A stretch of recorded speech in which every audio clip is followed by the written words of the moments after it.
ಕಲಬುರಗಿಯಲ್ಲಿ ಜಿಲ್ಲಾಡಳಿತ ಹೇಳ್ತಿರೋದೊಂದು on ground reality ಒಂದು ಅನ್ನೋ ರೀತಿಯ ಪರಿಸ್ಥಿತಿ ನಿರ್ಮಾಣವಾಗಿದೆ. ಅಡುಗೆ ಅನಿಲ ಪೂರೈಕೆ ವಿಚಾರಕ್ಕೆ ಸಂಬಂಧಪಟ್ಟಂತೆ ಹೋಟೆಲ್ ಉದ್ಯಮದವರು ಇದೀಗ ಆಕ್ರೋಶ ವ್ಯಕ್ತಪಡಿಸ್ತಾ ಇದ್ದಾರೆ. ಕಲಬುರಗಿಯಲ್ಲಿ ಯಾವುದೇ ರೀತಿ ಸಮಸ್ಯೆ ಇಲ್ಲ ಅಂತ ಹೇಳ್ತಾ ಇದ್ದಾರೆ ಜಿಲ್ಲಾಡಳಿತದವರು. ಆದ್ರೆ ಸಿಲಿಂಡರ್ಗೋಸ್ಕರ ಸಂಘರ್ಷವೇ ಮಾಡುವ ಪರಿಸ್ಥಿತಿ ನಿರ್ಮಾಣವಾಗಿದೆ ಅಂತ ಕಲಬುರಗಿ ಜಿಲ್ಲಾಡಳಿತದ ವಿರುದ್ಧ ಅಸಮಾಧಾನವನ್ನ ಹೊರಹಾಕ್ತಿದ್ದಾರೆ ಹೋಟೆಲ್ ಮಾಲೀಕರು. ಗ್ಯಾಸ್ ಸಿಲಿಂಡರ್ ಸಿಗ್ತಲೇ ಇಲ್ಲ, ಸಿಲಿಂಡರ್ ಸಿಗದೆ ಹೋದ್ರೆ ಹೋಟೆಲ್ ಬೇಕರಿಗಳನ್ನ ಬಂದ್ ಮಾಡಬೇಕಾಗುತ್ತೆ ಅಂತ ಹೇಳಿ ಹೋಟೆಲ್ ಹಾಗೆ ಬೇಕರಿ ಮಾಲೀಕರು ಆಕ್ರೋಶವನ್ನ ವ್ಯಕ್ತಪಡಿಸ್ತಾ ಇದ್ದಾರೆ.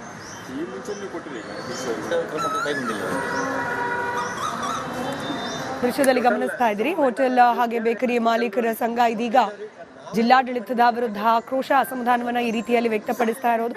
ಜಿಲ್ಲಾಡಳಿತ ಯಾವುದೇ ರೀತಿ ಸಮಸ್ಯೆ ಇಲ್ಲ ಅಂತ ಹೇಳ್ತಿದೆ. ಯಾವುದೇ ರೀತಿ ಸಮಸ್ಯೆ ಇಲ್ಲ ಅಂತಂದ್ರೆ ನಮಗೆಲ್ಲ ಗ್ಯಾಸ್ ಸಿಲಿಂಡರ್ ಯಥಾವತ್ತಾಗಿ ಪೂರೈಕೆ ಆಗಬೇಕಾಗಿತ್ತು. ಆದರೆ ಈ ದಿನದವರೆಗೂ ಕೂಡ ಬೇಕರಿಗಳಿಗೆ ಹಾಗೆ ಹೋಟೆಲ್ಗಳಿಗೆ ಕಮರ್ಷಿಯಲ್ ಸಿಲಿಂಡರ್ ಸರಬರಾಜು ಸರಿಯಾಗಿ ಆಗ್ತಲೇ ಇಲ್ಲ. ಪರಿಸ್ಥಿತಿ ಹೀಗೆ ಮುಂದುವರೆದ್ರೆ ನಾವು ಅನಿವಾರ್ಯವಾಗಿ ನಮ್ಮ ಹೋಟೆಲ್ಗಳನ್ನ ಹಾಗೆ ಬೇಕರಿಗಳನ್ನ ಬಂದ್ ಮಾಡೋ ಪರಿಸ್ಥಿತಿ ನಿರ್ಮಾಣವಾಗುತ್ತೆ.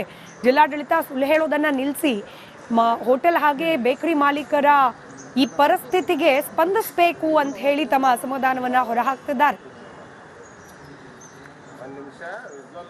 ಇರಾನ್ ಇಸ್ರೇಲ್ ಯುದ್ಧದ ಎಫೆಕ್ಟ್ನಿಂದಾಗಿ ಹೋಟೆಲ್ ಉದ್ಯಮ ಬೇಕರಿ ಉದ್ಯಮ ಸಾಕಷ್ಟು ಸಂಕಷ್ಟಕ್ಕೆ ಸಿಲುಕಿರುವಂಥದ್ದು. ಹೋಟೆಲ್ಗಳಿಗೆ ಸಿಲಿಂಡರ್ ಸಪ್ಲೈ ಮಾಡಬೇಕಾದಂಥ ಏನು ಏಜೆನ್ಸಿಗಳು ಕಳ್ಳಾಟ ನಡೆಸ್ತಾ ಇದೆ ಅನ್ನುವಂಥ ವಿಚಾರ ಕೂಡ ಹೇಳ್ತಾ ಇರುವಂಥದ್ದು. ಹಾಗಾಗಿ ಸಾಕಷ್ಟು ಹೋಟೆಲ್ ಮಾಲೀಕರು ಮತ್ತು ಬೇಕರಿ ಮಾಲೀಕರು ಕೂಡ ಇರುವಂಥದ್ದು. ಅಂದರೆ ಕಲಬುರಗಿಯಲ್ಲಿ ಬಹುತೇಕ ಬ್ಲ್ಯಾಕ್ನಲ್ಲಿ ಸಿಲಿಂಡರ್ಗಳು ದುಪ್ಪಟ್ಟು ರೇಟ್ನಲ್ಲಿ ಮಾರಾಟ ಆಗ್ತಾ ಇದೆ ಅನ್ನುವಂಥ ವಿಚಾರ ಕೂಡ ಇದೀಗ ಆಕ್ರೋಶ ವ್ಯಕ್ತಪಡಿಸ್ತಾ ಇರುವಂಥದ್ದು. ಒಂದು ಕಡೆ ಕಲಬುರಗಿ ಜಿಲ್ಲಾಡಳಿತ ಯಾವುದೇ ರೀತಿಯಾದಂಥ ಸಿಲಿಂಡರ್ ಸಮಸ್ಯೆ ಇಲ್ಲ ಅಂತ ಹೇಳ್ತಾ ಇರುವಂಥದ್ದು. ಮತ್ತೊಂದು ಕಡೆ ಕಲಬುರಗಿಯಲ್ಲಿರುವಂಥ ಬಹುತೇಕ ಹೋಟೆಲ್ ಮಾಲೀಕರು ಮತ್ತು ಬೇಕರಿ ಮಾಲೀಕರು ಇವತ್ತು ಸರಿಯಾದ ರೀತಿಯಲ್ಲಿ ಸಿಲಿಂಡರ್ ಸಪ್ಲೈ ಆಗ್ತಾ ಇಲ್ಲ ಅನ್ನುವಂಥ ನಿಟ್ಟಿನಲ್ಲಿ ಇದೀಗ ಆಕ್ರೋಶವನ್ನು ಹೊರಹಾಕ್ತಾ ಇರುವಂಥದ್ದು. ನನ್ನ ಜೊತೆ ನೇರವಾಗಿ ಹೋಟೆಲ್ ಮಾಲೀಕರು ಇದ್ದಾರೆ, ಬೇಕರಿ ಮಾಲೀಕರು ಇದ್ದಾರೆ, ಅವರನ್ನು ಮಾತಾಡಿಸ್ತಾ ಹೋಗ್ತೀನಿ. ಸರ್, ಏನು ಸಮಸ್ಯೆ ಅಂತ? ಸಿಲಿಂಡರ್ ಒಂದು ಕಡೆ ಜಿಲ್ಲಾಡಳಿತ ಹೇಳುತ್ತೆ ಸಿಗುತ್ತೆ, ಏನು ತೊಂದರೆ ಇಲ್ಲ ಅಂತ ಹೇಳ್ತೀರಿ, ಈಗ ನೀವು ನೋಡಿದ್ರೆ ಸಿಲಿಂಡರ್ ಇಲ್ಲ ಅಂತ ಹೇಳ್ತೀರಿ. ಸುಮಾರು 25 ದಿನದಿಂದ ನಮ್ಮ ಯಾವುದೇ ಸಂಘದ ಉದ್ಯಮದಾರರಿಗೆ ಸರಿಯಾಗಿ ಸಪ್ಲೈ ಇಲ್ಲ, ಒಂದೂ ಸಿಗಲ್ಲ. ಸಾಧಾರಣ ಇವತ್ತು ನಾವು ಒಂದು ವಾರದಿಂದ ಒಂದು ಸಿಲಿಂಡರ್ ನಾವು ಕೇಳಿದರೆ ಇಲ್ಲ, ಅಲ್ಲ ತಿಂಗಳಿಂದ. ಈಗ ಉದಾಹರಣೆಗೆ ಕಮಲ್ ಹೋಟ್ಲವರು ಮಾಲೀಕರು ನಮ್ಮ ಜೊತೆಗಿದ್ದಾರೆ. ಅವರಿಗೆ ತಿಂಗಳಿಗೆ 75 ಸಿಲಿಂಡರ್ ಬೇಕು ಅವರದ್ದು ಬಿಸ್ನೆಸ್ ಸಲುವಾಗಿ. ಅವರು ಮಿನಿಮಮ್ ಒಂದು ಸಿಲಿಂಡ್ರ್ ಒಂದು ತಿಂಗಳಿಂದ ಸಿಕ್ಕಿಲ್ಲ. ಅವರು ಪ್ರೈವೇಟಾಗಿ ತಗೊಂಡು ಬಿಸ್ನೆಸ್ ಮಾಡ್ತಿದ್ದಾರೆ. ಸುಮಾರು 4250. ಈ ವೆಚ್ಚವನ್ನು ಕೊಟ್ಟು ಕಾರ್ಮಿಕರನ್ನು ಒದಗಿಸಿ ನಾವು ಸಂಬಳವನ್ನು ಕೊಟ್ಟು ಬಾಡಿಗೆ ಟ್ಯಾಕ್ಸಲ್ಲಿ ಕೊಟ್ಟು ಹೇಗೆ ನಡೆಸಬೇಕು? ಈ ಥರ ಪರಿಸ್ಥಿತಿಯಲ್ಲಿ ನಾವು ಮುಂದಿನ ದಿನ ಹೋಟೆಲ್ ಮುಚ್ಚುವುದೇ ನಮ್ಮದು ಒಂದು ದಾರಿ ಅಂತ ತೋರ್ತದೆ. ಆದ್ದರಿಂದ ತಮ್ಮ ಮನವಿಯಲ್ಲಿ ತಾವು ಇದಕ್ಕೆ ನ್ಯಾಯ ಕೊಡುವಿರಂತ ನಾವು ಇವತ್ತು ಪತ್ರಿಕಾಗೋಷ್ಠಿ ಮಾಡಿದ್ದೇವೆ. ತಮ್ಮಿಂದ ನ್ಯಾಯ ಸಿಗಬಹುದು. ಜಿಲ್ಲಾಡಳಿತಕ್ಕೆ ಈ ನಮ್ಮ ಗೋಳನ್ನು ಹೇಳಿಕೊಂಡು ತಾವು ನ್ಯಾಯ ಕೊಡಿಸುವುದಾಗಿ ತಮ್ಮಲ್ಲಿ ಭರವಸೆ. ಈಗ ಬೇಕರಿಗಳಿಗೆ ಯಾವ ರೀತಿ ಸಮಸ್ಯೆ ಆಗ್ತಾ ಇದೆ ಅಂತೇಳಿ ನಿಮಗೂ ಸಿಗ್ತಾ ಇಲ್ವಾ, ಹೇಗೆ? ಈಗ ಹೋಟೆಲ್ಗಳಿಗೆ 2 ಬೇಕಾದರೆ ಬೇಕರಿಗೆ 1 ಬೇಕಾಗ್ತದೆ. ನಾವು ಎಲ್ಲ ಹೋಟೆಲ್ ಮತ್ತು ಬೇಕರಿ 2 ಇರೋದೇ ಗ್ಯಾಸ್ ಮೇಲೆ ಡಿಪೆಂಡ್ ಇದೆ. ಅದಕ್ಕೋಸ್ಕರ ನಾನು ಜಿಲ್ಲಾಡಳಿತವರು ಪತ್ರಿಕೆಯಲ್ಲಿ ಕೊಡ್ತಾ ಇದ್ದಾರೆ, ಸಾಕಷ್ಟು ಗ್ಯಾಸ್ಗಳಿದ್ದಾವೆ, ನೀವು ಯಾರು ಚಿಂತೆ ಮಾಡುವ ಅಗತ್ಯ ಇಲ್ಲ ಅಂತ. ಆದರೆ ಗ್ಯಾಸ್ಗಳು ಬರ್ತಾ ಇದೆ. ರೋಡ್ ಸೈಡ್ ಇರುವಂಥ ಸ್ಮಾಲ್ ವೆಂಡರ್ಸ್ ಅಂದರೆ ಹೋಟೆಲ್ ಏನು ಬಂಡಿಗಳ ಮೇಲೆ ಏನು ಹೋಟೆಲ್ಗಳು ನಡೆಸ್ತಾರೆ ಅವರಿಗೆ ಗ್ಯಾಸ್ಗಳು ಪೂರೈಕೆ ಆಗ್ತಾ ಇದೆ. ಆದರೆ ನಮ್ಮ ಹತ್ರ ಎಲ್ಲನೂ ಒಂದು ಲೈಸೆನ್ಸ್ಗಳಿದ್ದಾವೆ. ಫುಡ್ ಲೈಸೆನ್ಸ್ ತಗೊಳ್ಳಿ, ನೀವು ಕಾರ್ಪೊರೇಷನ್ ಲೈಸೆನ್ಸ್ ತಗೊಳ್ಳಿ, ಎಲ್ಲ ಲೈಸೆನ್ಸ್ ಇದ್ರೂ ಕೂಡ ನಮಗೆ ಗ್ಯಾಸ್ಗಳು ಸಿಗ್ತಾ ಇಲ್ಲ. ಸರಿಗ ತಾವು ಹೇಳಿ, ತಮಗೆ ಹೇಗೆ ಸಮಸ್ಯೆ ಆಗ್ತಾ ಇದೆ ಅಂತ? ನಮಗಂತೂ ಟೋಟಲಿ ಯಾವುದೇ ಥರ ಗ್ಯಾಸ್ ಸಿಗ್ತಾ ಇಲ್ಲ. ಗ್ಯಾಸ್ ಇರಲಾರ್ದೆ ಶುಚಿತ್ವವನ್ನು ಕಾಪಾಡಿಕೊಂಡು ಒಂದು ಹೋಟೆಲ್ ನಡೆಸೋಕ್ಕೆ ಭಾರಿ ಕಷ್ಟ ಆಯಿತು. ಕಟ್ಟಿಗೆ ಯೂಸ್ ಮಾಡಿದರೆ ನಮ್ಮ ಶುಚಿತ್ವ ಹಾಳಾಗ್ತದೆ.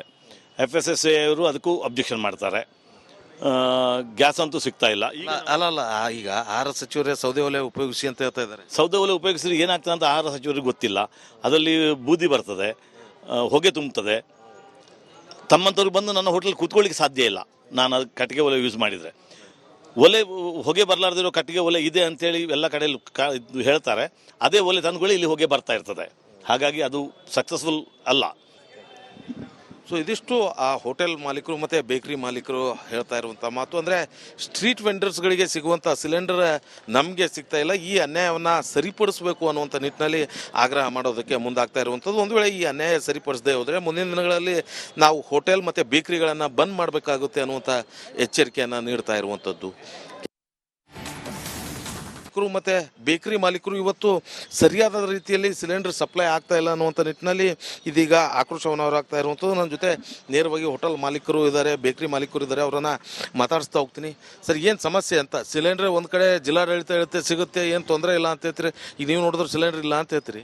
ಸುಮಾರು 25 ದಿನದಿಂದ ನಮ್ಮ ಯಾವುದೇ ಸಂಘದ ಉದ್ಯಮದಾರರಿಗೆ ಸರಿಯಾಗಿ ಸಪ್ಲೈ ಇಲ್ಲ, ಒಂದೂ ಸಿಗಲ್ಲ. ಸಾಧಾರಣ ಇವತ್ತು ನಾವು ಒಂದು ವಾರದಿಂದ ಒಂದು ಸಿಲಿಂಡರ್ ನಾವು ಕೇಳಿದರೆ ಇಲ್ಲ, ಅಲ್ಲ ತಿಂಗಳಿಂದ. ಈಗ ಉದಾಹರಣೆಗೆ ಕಮಲ್ ಹೋಟ್ಲವರು ಮಾಲೀಕರು ನಮ್ಮ ಜೊತೆಗಿದ್ದಾರೆ, ಅವರಿಗೆ ತಿಂಗಳಿಗೆ 75 ಸಿಲಿಂಡರ್ ಬೇಕು ಅವರದ್ದು ಬಿಸ್ನೆಸ್ ಸಲುವಾಗಿ. ಅವರು ಮಿನಿಮಮ್ ಒಂದು ಸಿಲಿಂಡ್ರ್ ಒಂದು ತಿಂಗಳಿಂದ ಸಿಕ್ಕಿಲ್ಲ. ಅವರು ಪ್ರೈವೇಟಾಗಿ ತಗೊಂಡು ಬಿಸ್ನೆಸ್ ಮಾಡ್ತಿದ್ದಾರೆ. ಸುಮಾರು 4250. ಈ ವೆಚ್ಚವನ್ನು ಕೊಟ್ಟು ಕಾರ್ಮಿಕರನ್ನು ಒದಗಿಸಿ ನಾವು ಸಂಬಳವನ್ನು ಕೊಟ್ಟು ಬಾಡಿಗೆ ಟ್ಯಾಕ್ಸಲ್ಲಿ ಕೊಟ್ಟು ಹೇಗೆ ನಡೆಸಬೇಕು? ಈ ಥರ ಪರಿಸ್ಥಿತಿಯಲ್ಲಿ ನಾವು ಮುಂದಿನ ದಿನ ಹೋಟೆಲ್ ಮುಚ್ಚುವುದೇ ನಮ್ಮದು ಒಂದು ದಾರಿ ಅಂತ ತೋರ್ತದೆ. ಆದ್ದರಿಂದ ತಮ್ಮ ಮನವಿಯಲ್ಲಿ ತಾವು ಇದಕ್ಕೆ ನ್ಯಾಯ ಕೊಡುವಿರಂತ ನಾವು ಇವತ್ತು ಪತ್ರಿಕಾಗೋಷ್ಠಿ ಮಾಡಿದ್ದೇವೆ. ತಮ್ಮಿಂದ ನ್ಯಾಯ ಸಿಗಬಹುದು. ಜಿಲ್ಲಾಡಳಿತಕ್ಕೆ ಈ ನಮ್ಮ ಗೋಳನ್ನು ಹೇಳಿಕೊಂಡು ತಾವು ನ್ಯಾಯ ಕೊಡಿಸುವುದಾಗಿ ತಮ್ಮಲ್ಲಿ ಭರವಸೆ. ಈಗ ಬೇಕರಿಗಳಿಗೆ ಯಾವ ರೀತಿ ಸಮಸ್ಯೆ ಆಗ್ತಾ ಇದೆ ಅಂತೇಳಿ ನಿಮಗೂ ಸಿಗ್ತಾ ಇಲ್ವಾ, ಹೇಗೆ?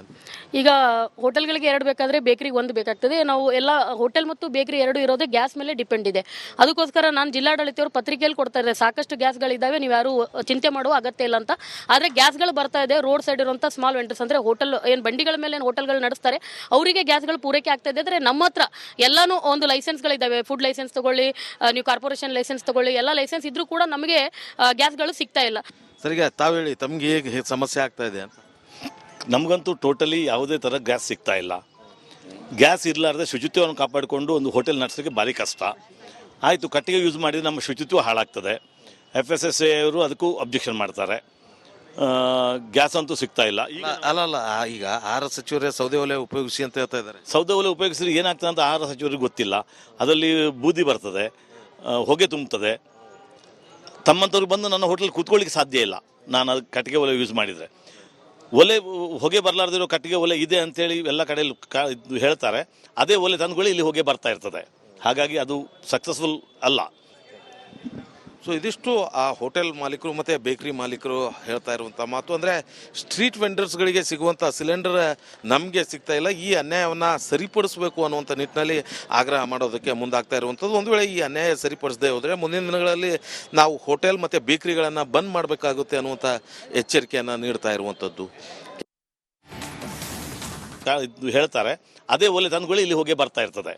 ಹಾಗಾಗಿ ಅದು ಸಕ್ಸಸ್ಫುಲ್ ಅಲ್ಲ. ಸೊ ಇದಿಷ್ಟು ಆ ಹೋಟೆಲ್ ಮಾಲೀಕರು ಮತ್ತು ಬೇಕರಿ ಮಾಲೀಕರು ಹೇಳ್ತಾ ಇರುವಂಥ ಮಾತು. ಅಂದರೆ ಸ್ಟ್ರೀಟ್ ವೆಂಡರ್ಸ್ಗಳಿಗೆ ಸಿಗುವಂಥ ಸಿಲಿಂಡರ್ ನಮಗೆ ಸಿಗ್ತಾ ಇಲ್ಲ, ಈ ಅನ್ಯಾಯವನ್ನು ಸರಿಪಡಿಸಬೇಕು ಅನ್ನುವಂಥ ನಿಟ್ಟಿನಲ್ಲಿ ಆಗ್ರಹ ಮಾಡೋದಕ್ಕೆ ಮುಂದಾಗ್ತಾ ಇರುವಂಥದ್ದು. ಒಂದು ವೇಳೆ ಈ ಅನ್ಯಾಯ ಸರಿಪಡಿಸದೇ ಹೋದರೆ ಮುಂದಿನ ದಿನಗಳಲ್ಲಿ ನಾವು ಹೋಟೆಲ್ ಮತ್ತು ಬೇಕರಿಗಳನ್ನು ಬಂದ್ ಮಾಡಬೇಕಾಗುತ್ತೆ ಅನ್ನುವಂಥ ಎಚ್ಚರಿಕೆಯನ್ನು ನೀಡ್ತಾ ಇರುವಂಥದ್ದು.